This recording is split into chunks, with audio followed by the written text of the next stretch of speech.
இன்றைய முதல் வாசகம் செப்பானியா நூலிலிருந்து வாசகம். அதிகாரம் 3 வசனம் 14 முதல் 17 முடிய.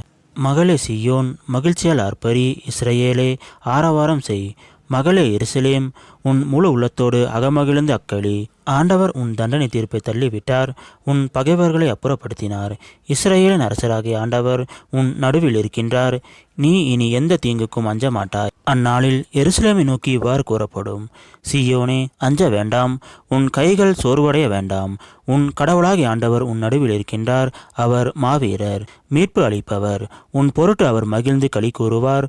தம் அன்பினால் உனக்கு புத்துயிர் அளிப்பார். உன்னை குறித்து மகிழ்ந்து ஆடி பாடுவார். இது ஆண்டவர் வழங்கும் அருள்வாக்கு. இறைவா, உமக்கு நன்றி. இன்றைய நற்செய்தி புனித லூக்கா எழுதிய நற்செய்தியிலிருந்து வாசகம். அதிகாரம் 1 வசனம் 39 முதல் 45 முடிய. மரியா புறப்பட்டு யூதேய மலைநாட்டில் உள்ள ஒரு ஊருக்கு விரைந்து சென்றார். அவர் செக்கரியாவின் வீட்டை அடைந்து எலிசபெத்தை வாழ்த்தினார். மரியாவின் வாழ்த்தை எலிசபெத்து கேட்டபொழுது அவர் வயிற்றிலிருந்த குழந்தை மகிழ்ச்சியால் துள்ளிற்று.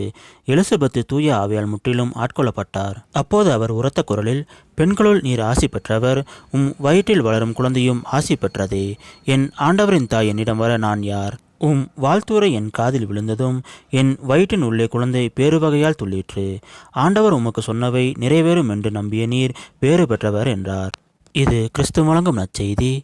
கிறிஸ்துவே, உமக்கு புகழ்.